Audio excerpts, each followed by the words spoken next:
get started. Fabulous. Okay, everybody, I think you can see the first slide already, which I've put up on the screen share. So this is a panel discussion that I'm chairing along with some colleagues and friends who I'll introduce very briefly in a moment. But before we get going, you can see that there's a QR code up there. If you're interested in a little project that I'm doing at the moment to find out how researchers are thinking about and engaging in AI for qualitative analysis. And it would be great if you wouldn't mind just taking a couple of moments to fill out, I think it's just 2 questions about your current thinking. I'll also put the link in the chat in case that's easier for you to access. And we'll get started straight away with this panel with a few introductions. I think that many of the speakers here today are very well known. So rather than spend a lot of time introducing them, I'm just going to very briefly introduce all of us. So first of all, I'm Christina Silver. I'm the director of the Cactus Networking Project, which is based in the Department of Sociology at the University of Surrey in the UK. And since 1994, that project has been raising awareness and building capacity in the use of digital tools for qualitative analysis via a range of different activities. If you don't know us, then do check out our website, which I've just put in the chat. Our first speaker today, who's helped me to organise this panel, is Trena Paulus, who is Professor and Graduate Coordinator for the Qualitative Research Methods Certificate Programme at East Tennessee State University in the United States. Trena has engaged deeply in the use of digital tools for qualitative research for many years and has published widely in the area. And you can check out Trena's website for more information. Then we also have David Morgan, Professor Emeritus in the Department of Sociology at Portland State University in the US. He's an interdisciplinary research methodologist who's very widely known for his work on focus groups in particular. He also published one of the very first articles on the use of ChatGPT for qualitative analysis, comparing it with human analysis. And there's lots more information about David in his research gate profile. And then Daniel Turner, who is about to turn up. Oh, he's here already. There he is. Hi, Daniel. Is director of Quirkos, a software designed to facilitate qualitative analysis. Daniel began his career in qualitative research more than 20 years ago and left academia to develop Quirkos about 10 years ago. Daniel conducts lots of workshops on qualitative analysis using Quirkos and contributes to a blog on a variety of qualitative research topics on the Quirkos website. You can find out more about Daniel from the link I've just posted. And then finally, with us here today is Dr Susanne Friese, who is founder of Qualitative and has developed Q Insights, which is a generative AI tool for qualitative analysis. Susanna has been working in the field of computer-assisted qualitative data analysis for more than 30 years and has published widely in the area also. And you can find out about Susanna and Qualitative at that link there. Okay, so without further ado, I'd like to get straight on to what we're here for, which is to discuss lots of issues and topics around the use of AI for qualitative analysis. And we've organised this discussion around 3 key topics. The first is the need for generative AI tools in qualitative data analysis. And I'm going to pose a few questions and our speakers are going to address those. And then at the end, we will have a broad discussion. So please do post any questions, comments you have along the way in the chat. And we will facilitate a discussion at the end. So I think, Trena, you're first up with actually 2 questions, which is not very good interviewing practice. But anyway, what are the problems that qualitative researchers who advocate for generative AI are seeking to solve? Is there even a problem that needs solving with the practice of qualitative analysis? Do you have some thoughts on that? Sure. Thanks, Christina. And I'm going to go ahead and start my own timer so I don't speak for more than 5 minutes. So my very glib kind of response to this first question is that the problem that generative AI seems to be solving is the problem of being human.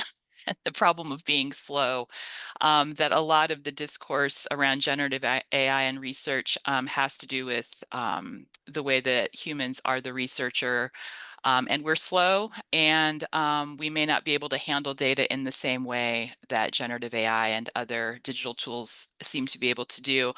My more thoughtful answer is, I think one of the reasons I thought it would be great for us to start with this goes back to the idea of Christina Silver and Nick Wolf's idea of strategies versus tactics. And what we think about qualitative research and technology, we think about what are the analytic strategies that we want to use with our data without thinking about technology, and then which technologies would we use to enact those strategies. And I remember having a conversation with Nick and Christina years ago about how sometimes the relationship is reversed. A new tactic, a new tool comes on the scene, and we have to figure out how it may actually reverse engineer some of the strategies that we use. And that's what I see a lot of going on right now as we try to adopt a technology that's in some ways been forced upon us. It appeared on the scene. Qualitative researchers didn't ask for this tool, unlike some of the major software platforms that were developed by qualitative researchers for qualitative researchers. It kind of came about, and then we've had to figure out what to do with it. So one thing that I've worked on is looking at the discourses of how the software companies are, how are they framing the software and the problems that it solves. So we've done 2 papers looking at the discourses that are being adopted, one by the companies and one by researchers in peer-reviewed journal articles. How are researchers talking about the problems that generative AI are solving?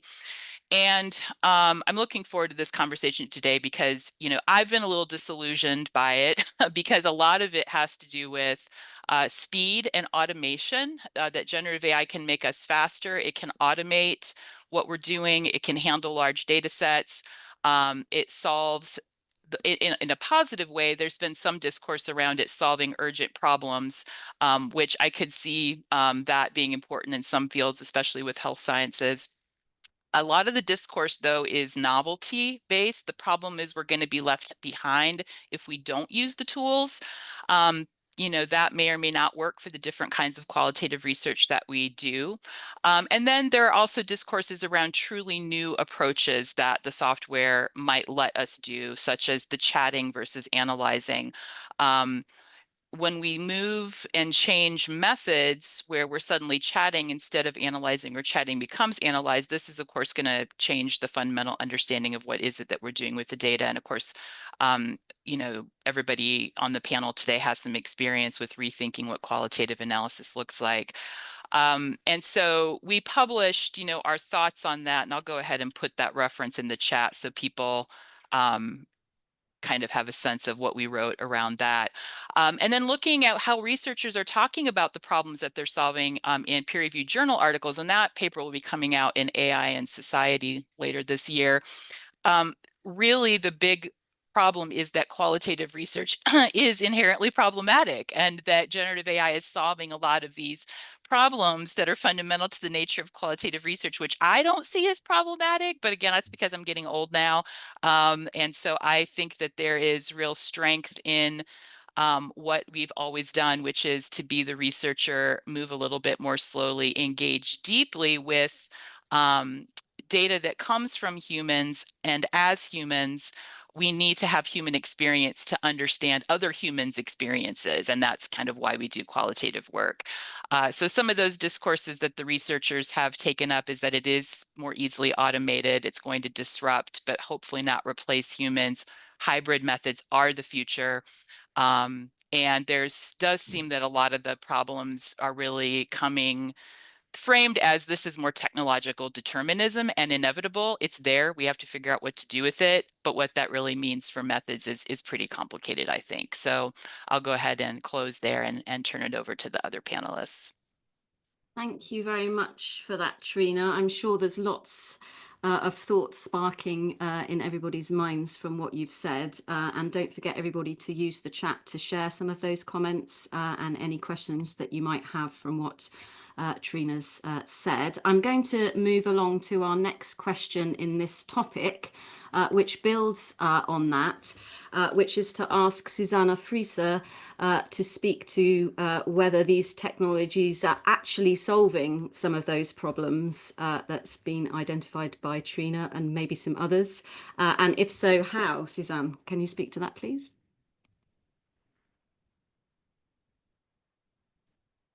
You're muted. Yeah, so don't do that. Okay, now you can. I think that the question looks simpler than the answer can be, because one, I mean, you mentioned automation, and from the very beginning, I was always said automation. Everybody who promises automation is not going to work as for qualitative data analysis. But the internet is full with, if it talks, not only in academic qualitative research, but also in applied qualitative research, you press a button and then the AI is doing something and voila, the analysis comes out. And so we have that. So we have these promises that are made, but then we also have a lot of people not really yet understanding how AI works, and also that promise of like vast amounts of data that can be analyzed. Well, that's not true. I mean, yes, a couple hundred pages might be vast amounts of data, but we have, everywhere I go, I ask people, have you heard about the context window limitations? And there's hardly anyone. I mean, if you're in the tech side of things, people know, but the people from the applied side, they won't know that. So you can't like send more than 200 pages at once to an LLM. That's about 10 hours of interview, 1 hour interview transcripts. So there's a lot of non-knowledge. There's lots of education that needs to be done, and then, well, it's about the actually solve the problem. So, but the question, so if it's about automation, I would always say no, that's not a problem anyway. But it's, even when we talk about speed, I do believe that is faster if it's applied in a correct sense. And there are, you might have, if you have your dissertation and you have years and years to, analyze your data, or you have a long periods of time. Some people have the luxury to do that, but some are really hard pressed and need to, come up with some results in 3 weeks.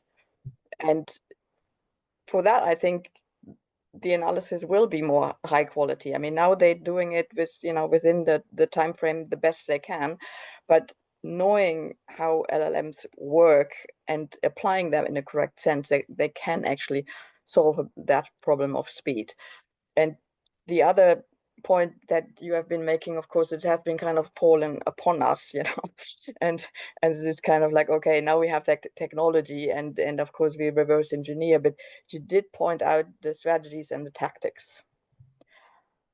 And that, I think, we can still think that it's still, we need to know like what we wanna, what's gonna be the outcome. And that's where I'm arguing all the time already, like we need to rethink processes. And I always like to refer to the book from Freeman about 5 modes of thinking about qualitative data.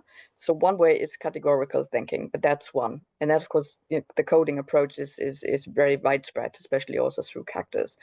But there are, and I don't have them all in my head now, but one is narrative kind of thinking, dialogical type of thinking. So it's different modes of thinking. And I think when we take that as a starting point, what do we want to achieve, and how we also not thinking in technology, but there's different ways of how we can analyze data. And some of, not the categorical ones, but other of these approaches, they might fit AI and generative AI much better. And that is, I think, more way to think forward, to think,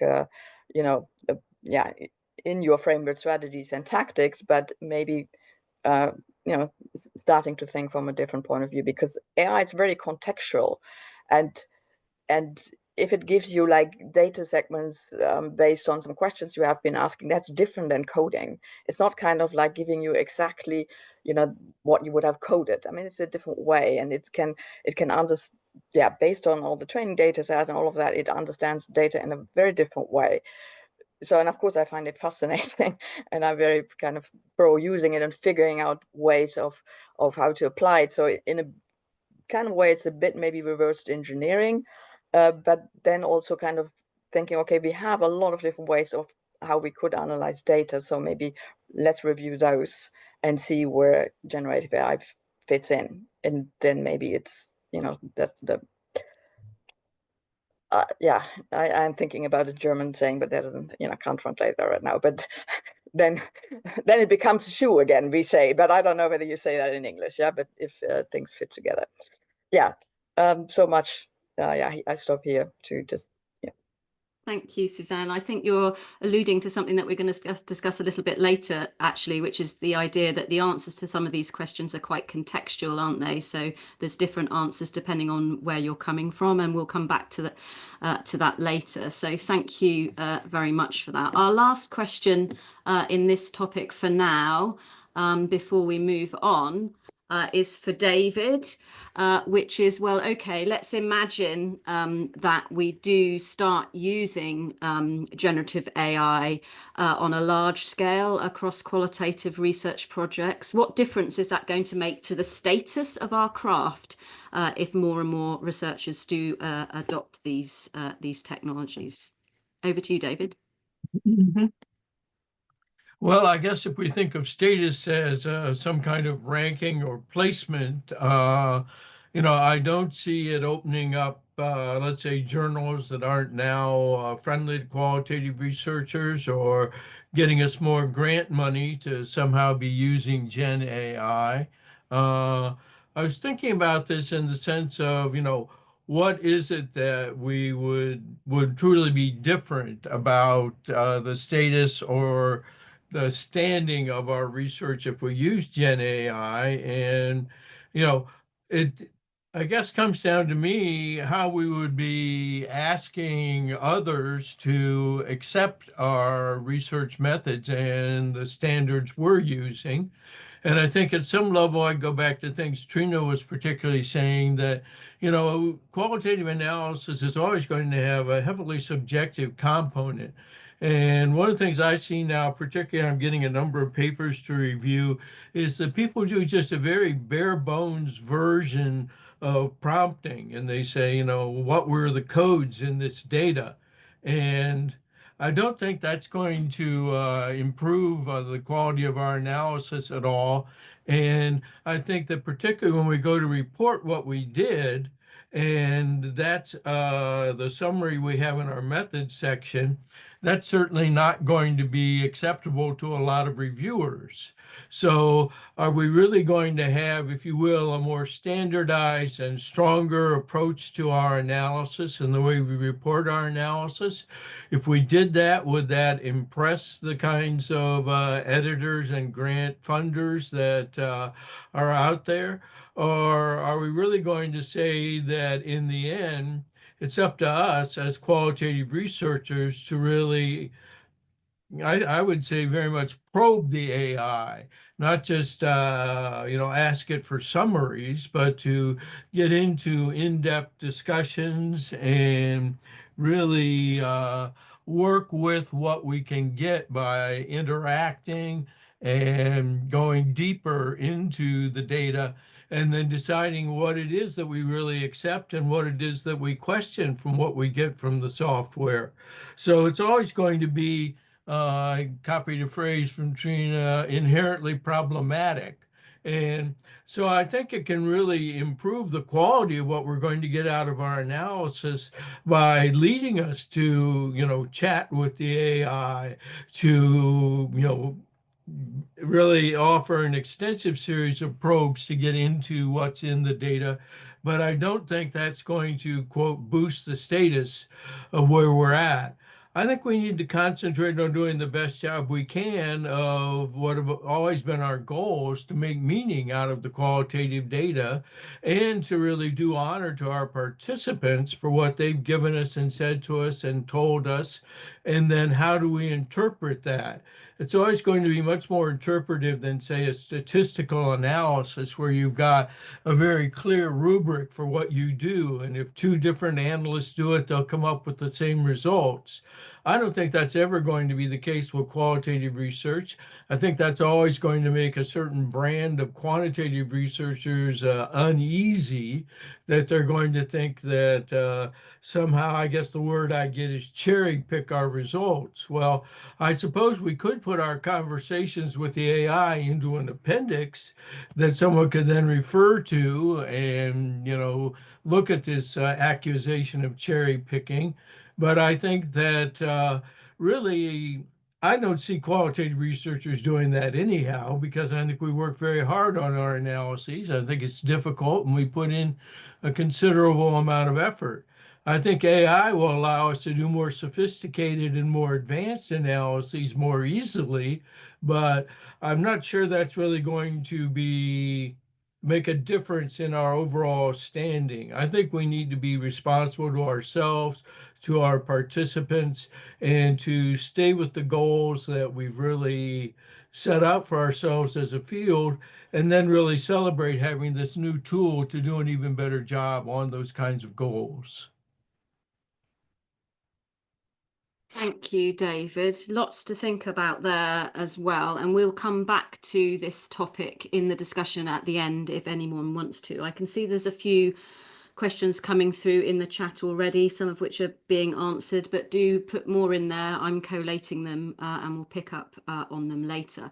I want to move over to our next topic now today, which is to do with the appropriateness of generative AI for qualitative projects across the methodological spectrum. So I very much like to think about the idea that qualitative research is not a homogeneous activity and how it's enacted is methodologically driven. So there's all kinds of different, not only disciplines, but methodological approaches and aims with doing qualitative analysis. And we've already heard a little bit this afternoon about how some of the answers to these questions we're discussing today are contextual. They're based on where we're coming from. So that's really what this next topic is about. And we're going to be asking three of our panelists today the same question, so we can hear some comparative answers. And this is the question which Daniel is going to speak to first, which is, should we be thinking about the role of generative AI differently along that methodological spectrum? I think we should, but I'm very interested to hear what our panelists think. If we should, how and why is the question. Over to you, Daniel.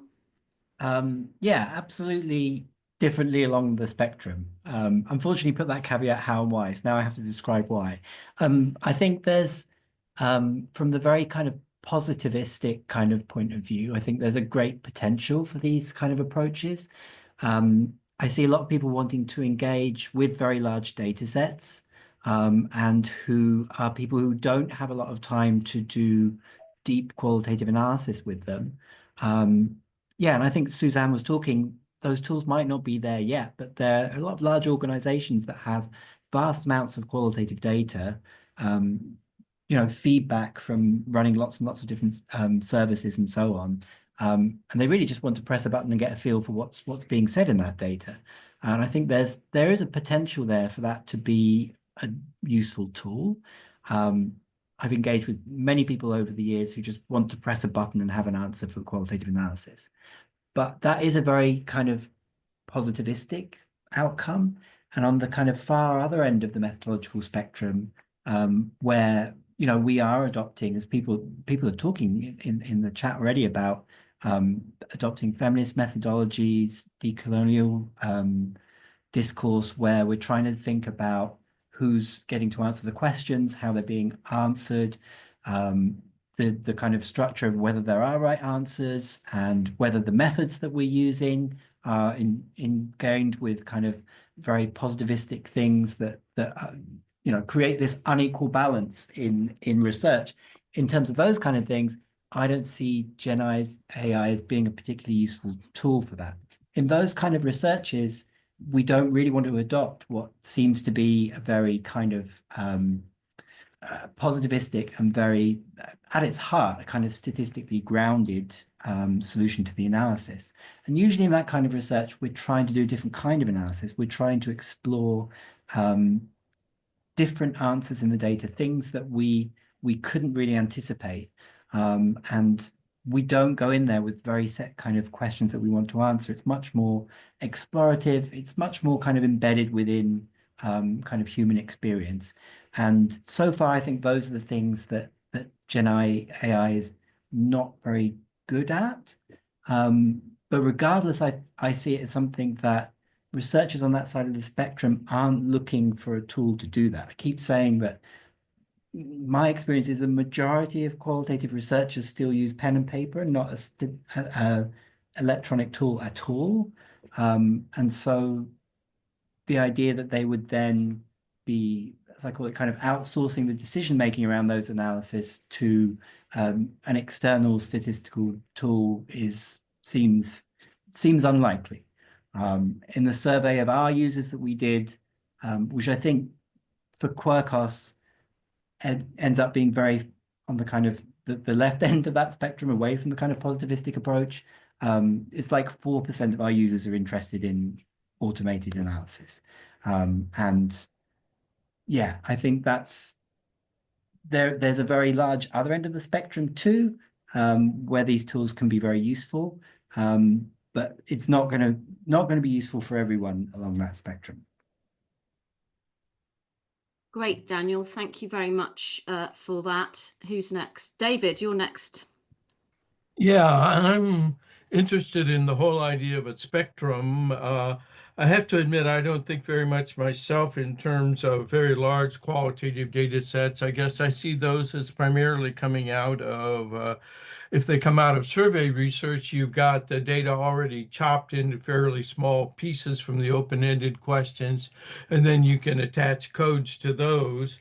I don't think we're going to get into a realm where we say have 200 in-depth qualitative interviews and feed them into generative AI. I mean, right now there'd be space limitations on that, but just thinking theoretically, I don't think we're going to be generating large data in that sense, greatly expanding the number of interviews that we do, or at least I don't see that as a practical outcome. In terms of a spectrum, I would think on the one hand, from very thematic research where the results say something like there were 5 basic themes and then lay them out. And then that's one end where we're really working with the AI to develop those themes. And then at the other end, I would see things like very strong versions of phenomenology, for instance. And John van Manen has an article in Qualitative Health Research, and he's very much a phenomenologist and also very interested in AI. And his conclusion was for lots of approaches to phenomenology, it wouldn't be so appropriate. But I think if we took a specific one like interpretive phenomenological analysis, IPA, that does work with coding, then I would see AI as having a real role there. Another place where I think it might be too far off the spectrum would be lots of forms of narrative analysis, where you look through the data and very carefully select fairly short passages that you then analyze in great depth and detail. I don't see AI doing that for us. So at least from my perspective, it's this question of if our results are going to look like a set of themes, then I see AI really being very positive there. Now, where I have doubts about that is attempting to just replicate existing thematic analysis, which starts with familiarity. Well, yes, you have to be familiar with your data. You can't do good AI analyses without knowing how to judge the results the AI is giving you. You need to be familiar with your data. But coding, I think, is going to become very problematic in terms of how we accomplish things. And I see AI as really replacing a lot of coding and fairly mechanical kinds of analytic activities at that end of the spectrum. So I do see some areas where it's really not likely to show up, and I see some other areas where I think it's really going to be highly disruptive. So that's my view of it. Thank you very much, David. And then Trena, can I go back to you on this question? Sure, I'll just add a few other ideas. I concur with, both what Daniel and David has said. I've been spending a lot of my time kind of in the literature looking at publications and seeing kind of where we are with how people are using it in terms of how they're publishing about it.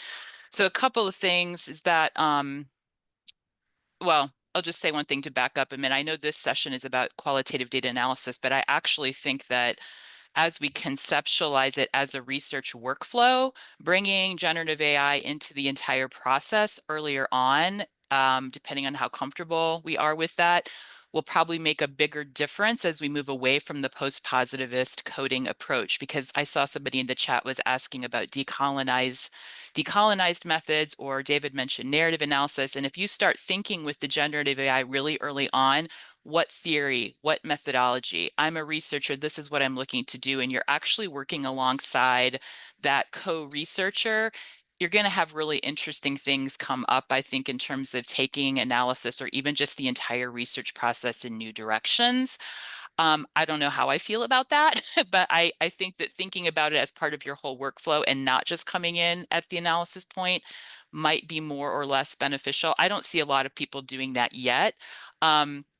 I do see a lot of media comparison approaches. It's like, let's take the same thing we do with cactus or with humans and then see which is better or worse, or are they the same when we add generative AI? And I would really, I'm seeing a lot of that. I'm seeing studies treating prompting and the interface itself as the object of research. I think a new approach to kind of get at this question could be really thinking about what are the consequences and in what situations do we want to use it in different parts of the process and what happens. Because I think these comparisons kind of run up against a natural, and this might have been what David was also saying, and Daniel to some extent, we're going to run up against natural limits because, and I think Susanne is doing a great job in her work illustrating some of the real differences and the real ways that you might want to choose one approach over the other to align with what you're trying to accomplish. And it always goes back to strategies and tactics. But I just think it's going to look really different depending where you introduce it in your entire workflow, and how closely you're working alongside it, and documenting those processes and outcomes, I think is going to be another useful strategy for research than just orienting to comparing. And you can always, I'm coming from an instructional design background where we have the no significant difference phenomenon from online learning, when people kept comparing, do people learn the same in person or with computers? And what matters isn't the technology as much as the process and the method. So those are just some thoughts I have on that, in terms of where we are and where we might be going. Great, thanks. We had some conversations about those comparisons at the in-person conference last week in Krakow as well. And I was presenting something similar. And as I was going through doing that little project myself, I more and more realized that it's not really a kind of pure comparison. It's not really a useful comparison, because if I've done the human analysis myself, whether I'm doing it using pen and paper or using a more traditional Cactus package, I already know it's not just about being familiar with the data, but I already know what the outcome of that analysis was. And so that's informing how I'm prompting the AI, etc. So it's not really a fair comparison. Can the AI do as good a job if I'm the one who's doing the same analysis that I've already done? So I think that it's very obvious that researchers want to do that. We have to learn, in order to use AI ourselves in our process for analysis, we have to learn to trust that the AI is doing as good a job as we could do ourselves, and then giving us something additional to that. And I think that's probably why we're seeing all of those comparisons. And David, you did the same thing yourself. I think lots of us have done that, but I hope that we can kind of move on from that a little bit now as well. Mm-hmm. Yeah, I agree. My comparison was fairly subjective. What I see is a number of articles out there that want to somehow objectify the comparison between a so-called gold standard of human coding and then trying to get AI to do similar kinds of things. And I just see that as moving in the wrong direction. I think we should figure out what AI is good at and optimize doing that. And I think I get superior results, or at least comparable results, in terms of a pretty much subjective judgment of the kinds of themes that come out of there, rather than some kind of more mechanical coding process. Yeah. Okay, thanks for that. Let's move on to our last topic, because I want to make sure we have enough time for some discussion at the end with everyone who's here listening to our conversation. Our third topic is the really important topic of ethical issues and the process of qualitative analysis in this new era.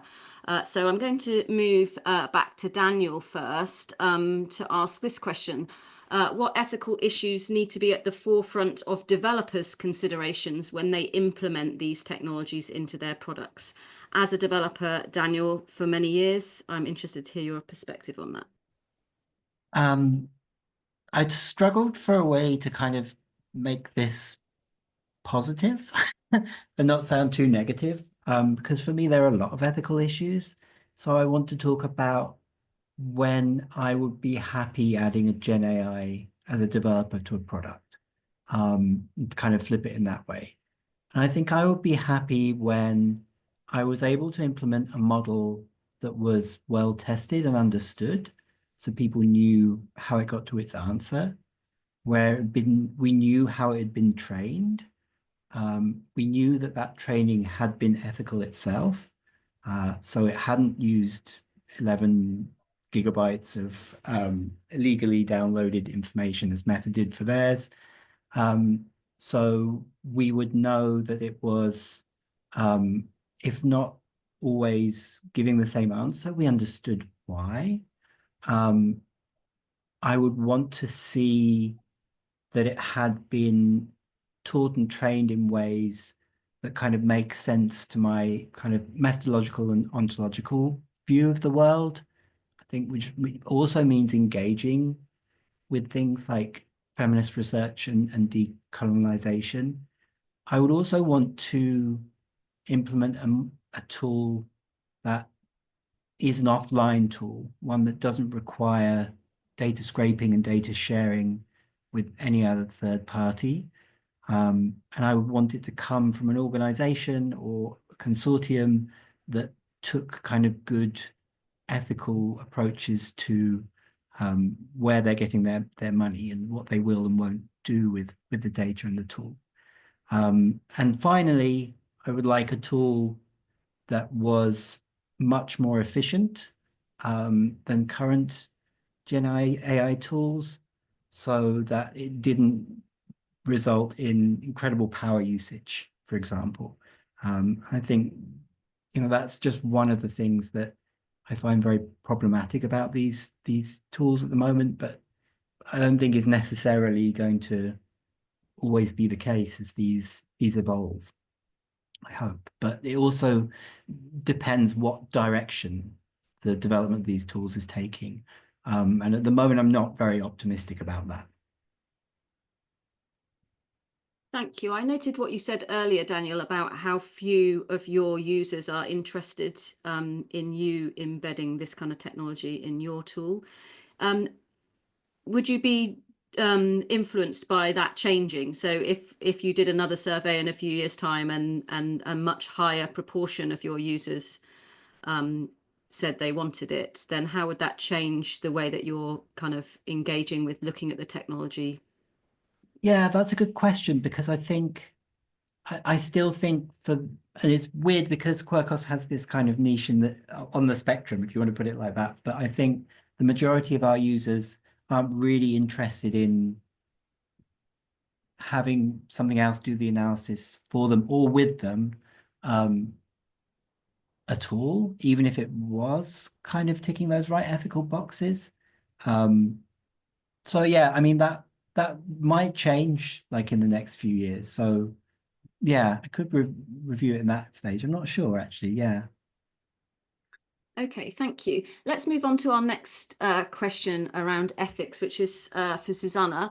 How are researchers who are using AI tools for qualitative analysis engaging with the ethical implications of their use? Yeah, all not easy questions today. So one thing is that I think the academic researchers are probably generally conservative, and it's like slow adopters. I mean, of course, there are some early adopters, and we see, it has nothing to do with age. David was one of them. Yeah, and so there is this issue that sometimes universities think, and I cannot speak about the world, but at least in my corner of the world, that university or IDT departments decide for the users that it's unethical to use. Yeah, and so they just kind of, AI assist function, for example, in Max QDA, you can either activate or deactivate, and lots of universities just simply don't allow it. And they just say, oh, it's not GDPR compatible. So we in Europe, well, it is GDPR compatible. It's all nicely explained on the website, and it's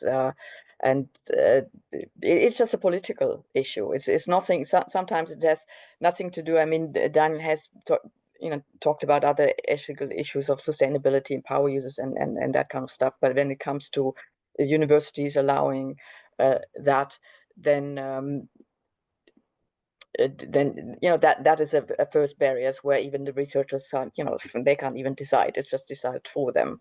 And because then also university think that while we can't trust researchers, that they actually only upload anonymized data, and we don't know what people are doing and stuff. So that's a big of a barrier. But then well, I've recently done a training, and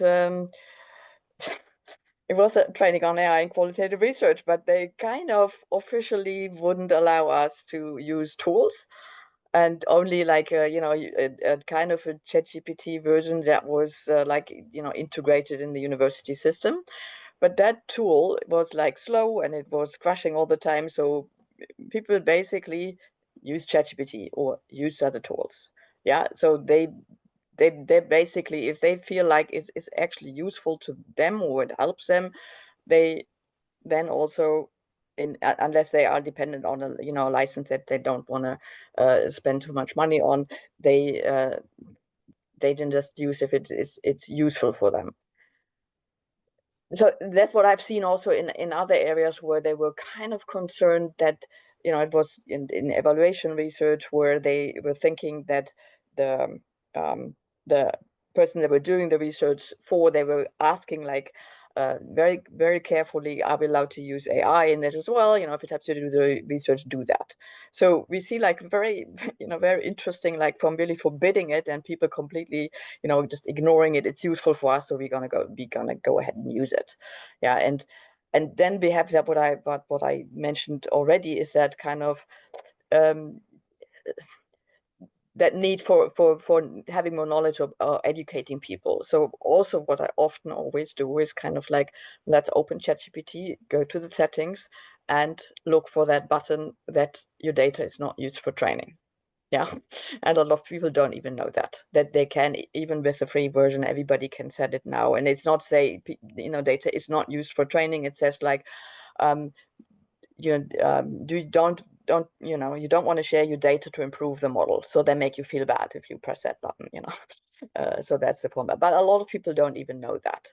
Yeah, so there is the need for also to educate people, and I think with that also then comes more ethical use, at least in terms of data privacy, data security, that kind of bit. I mean, there are more ethical issues around that, but at least that bit, there could be more education around that.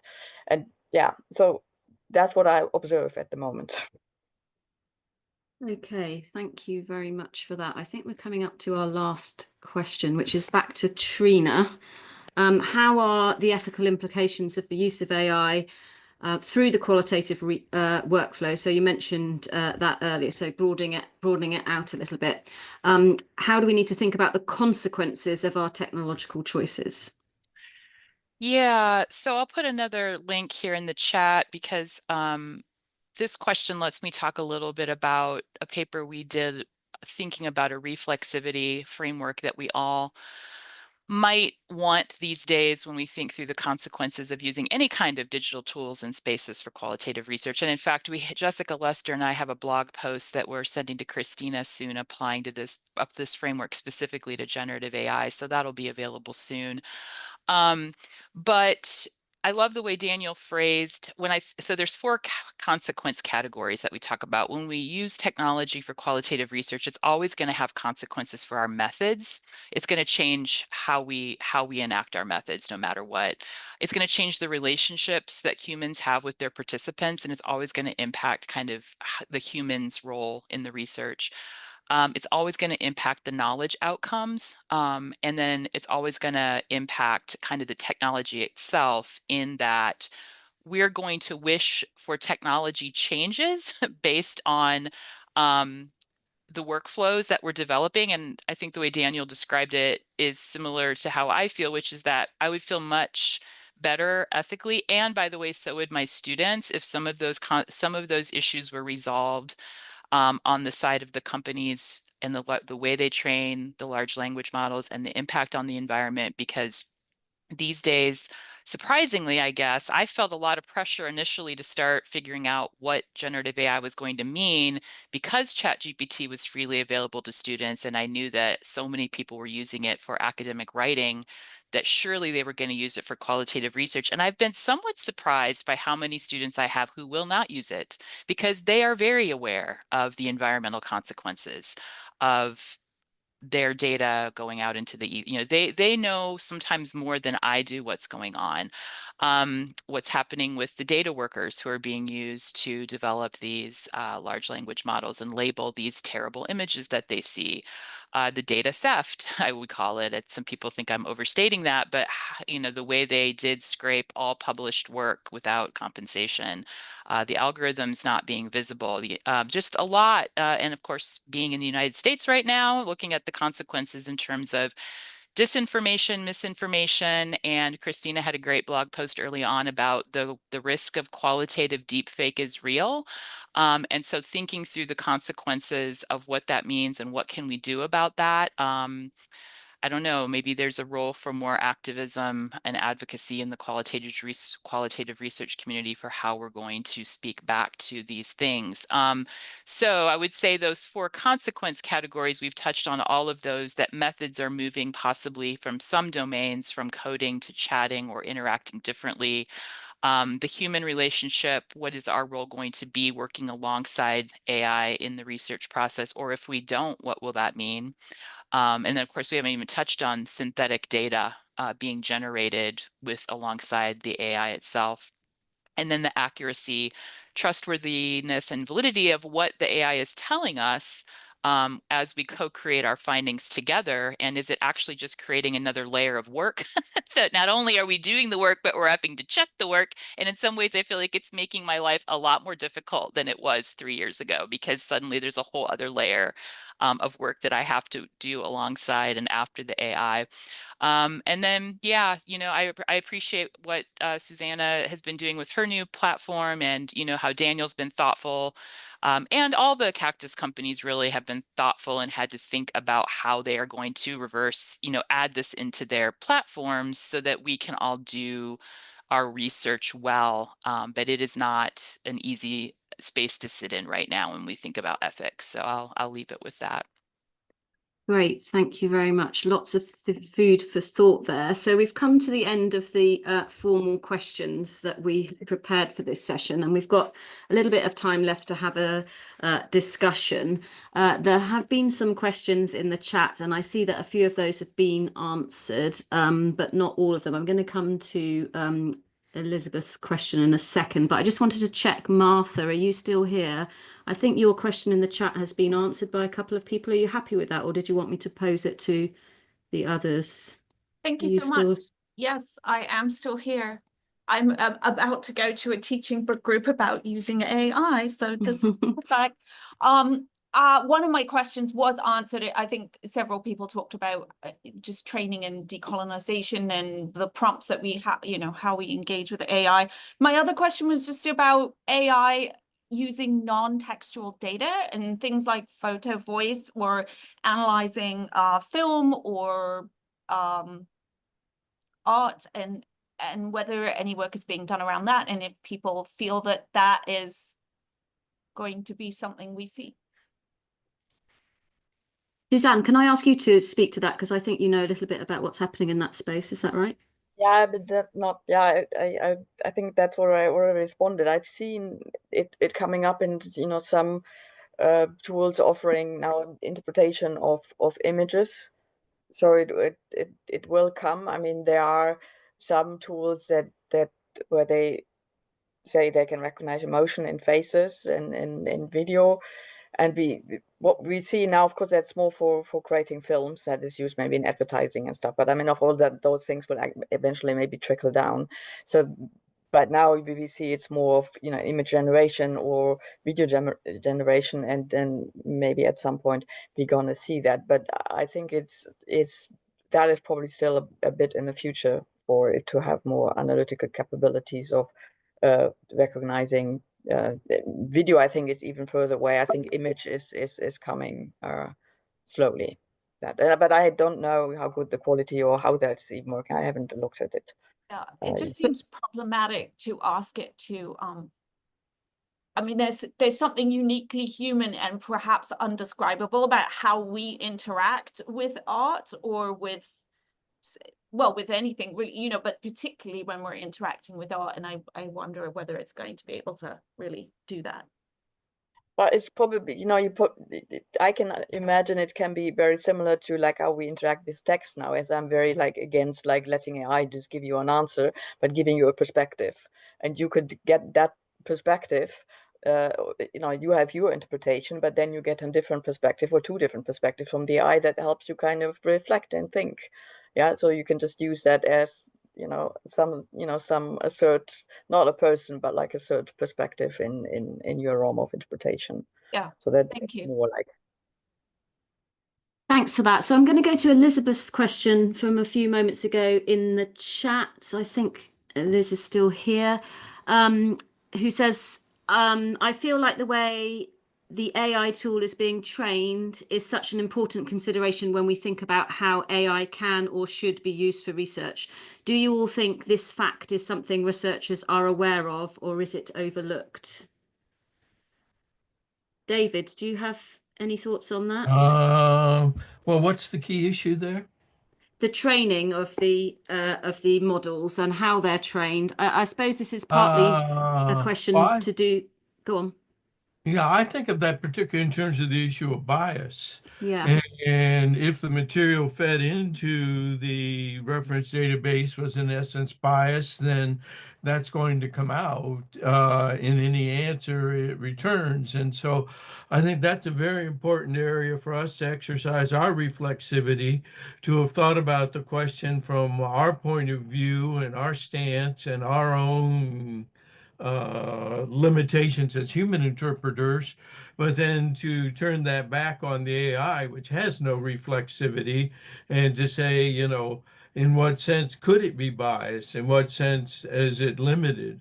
And one of the things that went by in the chat was asking about taking on personas, to say, imagine that you are. And I think that's actually pretty useful. I think it can only go so deep, which someone else very correctly pointed to, but it can help you begin to engage in the conversation between you and the AI, and between literally within yourself as a inherently limited instrument in doing the data analysis. So that's how I tend to think of that issue in terms of what is and isn't in the existing database, is our need to apply our reflexivity to that very problem. Yeah, great. Thank you. Does anyone else want to add anything to that before we move on? No? Okay, so there's a question from Michelle about guidelines for AI in qualitative research. That allows me to show you something that we're doing. I can find my mouse. So on the Cactus networking project, we've got a new set of pages that you can see here over on the left-hand side around issues to do with the use of AI for qualitative data analysis. We're kind of collating all kinds of different resources around these topics there.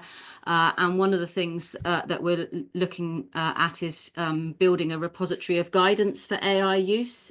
There's not very much specific to qualitative research at the moment, but there are people working on that, Michelle. But if you go to that webpage there, then you can click on the guidance for AI use, and there's some more general guidance there for research more generally, not necessarily qualitative research specifically, but as we find out more around these sorts of guidance documents, then we'll be posting them there. And we're really looking for the community to share with us. You know, we don't see ourselves as being the font of all knowledge on these topics, and we're really looking for others to share with us useful resources that could go there. So if you know of something that's missing from our resources, please let me know, and we will put them there. Yes, I'll find the chat.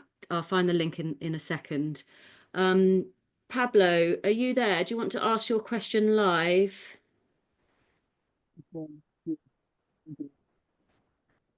I can't hear you. Are you there?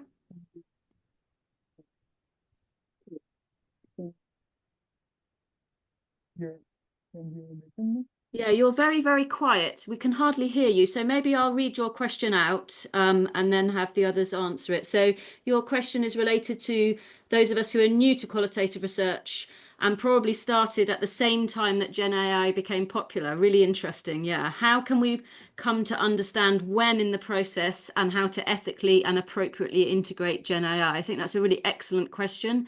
It's very different thinking about some of these issues when you've been doing qualitative analysis for a long time from when you're learning how to do qualitative research at the same time as thinking about AI. Trena, can I speak to you, ask to go to you, because I know you spend a lot of time thinking about exactly these issues. Oh, I'm just laughing because I just had a conversation with a student of mine just last week about this very issue, but more alongside just writing in general, because like he has grown up, not grown up, but all of his graduate work has been when AI has been around. And so he is so used to thinking alongside AI through the entire process of his academic work that the idea of not using it is so foreign. And so we really had to talk about at which point it's appropriate and not appropriate to use it for responding, you know, in a discussion forum in terms of his actual reflections on the reading. And it's hard because I said, oh, it's kind of like someone telling me, sorry, you can't use Google anymore. The internet's off limits. You're going to need to go to the library. It's really hard to make that shift backwards already. It's only been, what, 2.5, 3 years. So I don't know that I mean, I'm just laughing because I totally understand that question. And I guess I would go back to really looking at what are you trying to do, and do you have a good sense methodologically of, you know, what's your research question? You know, what question are you trying to answer, and what's the best way to get there? And honestly, I think it's going to be hard to say to not, you know, Ethan Mollick's co-intelligence books would say that you should always invite AI to the table and treat it as a human, but you know what kind of person it's acting like in the process, but you need to be the human in the loop. So I think this is just what we're going to see, and probably you're going to give us guidance more than we can give you guidance around what that looks like and how to do that appropriately. And I would love to know who else has some ideas on this, because it's rough here at the university right now. Thank you for the answer. Thanks, Trena.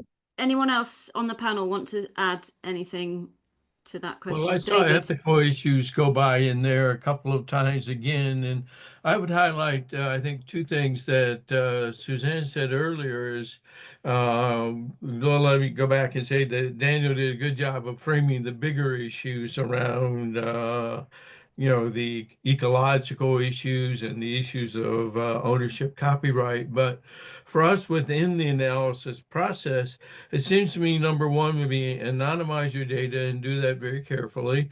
And number two, turn off the option to make sure that it doesn't include your data in the reference set, so that you're just analyzing it as if you were sitting there talking to any other qualitative analysis data set that would not be scooping up your data.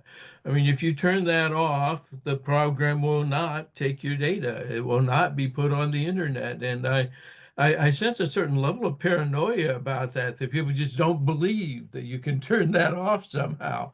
And I personally don't know why that is, but, you know, just disconnect from the ability to save the data, and you're working privately. It's interesting, David, that Trena's just put in the chat that she doesn't believe them.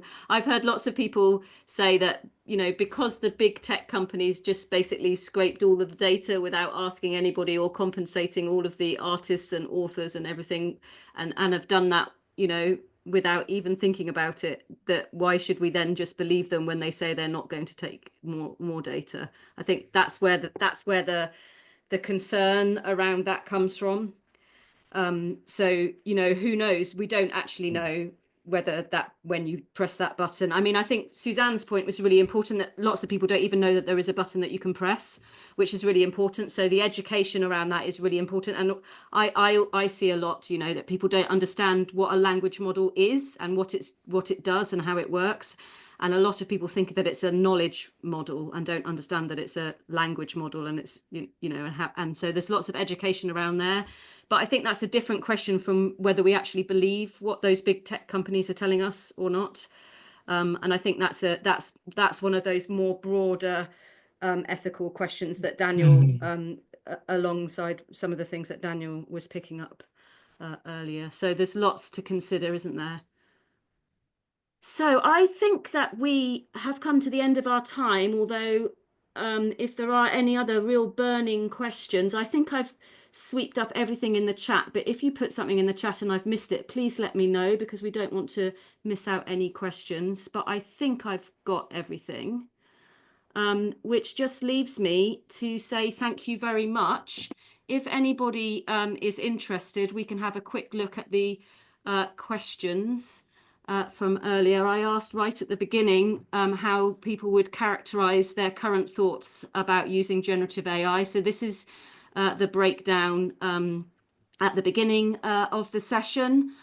So fairly split, although nobody was very skeptical. I guess that makes sense. If you were very skeptical, maybe you wouldn't have come to such a session as this. I don't know. And then let's see. We've only had one response since the end. So if anybody's got time to fill out the last little question to see if your thoughts have changed, I'm always interested. There's the QR code if you're interested. I always like to see whether these kinds of conversations have an impact on people's thinking or not. I'll pop that little link in the chat as well, just because I always like to gather a little bit of data as a researcher. So please do take a couple of moments to do that if you can. And thank you very much, everybody, for being here. Some really great questions in the chat. Lovely to see so many of you, and thank you very much to my esteemed colleagues and friends for being here today to talk about these issues. And I hope to see you at the rest of the conference. Thank you. Thank you, Christina, Suzanne, David, and Daniel, and Trena. So the results again, if you, I mean, I also would be interested. I mean, if you wait for, you know, maybe some more people. Show the results again. Yeah, I can share the results. No, nothing else has come back in yet. Okay. But if they do, I'll let you know. I'll share them along when we get the video, Susanna. Thank you so much.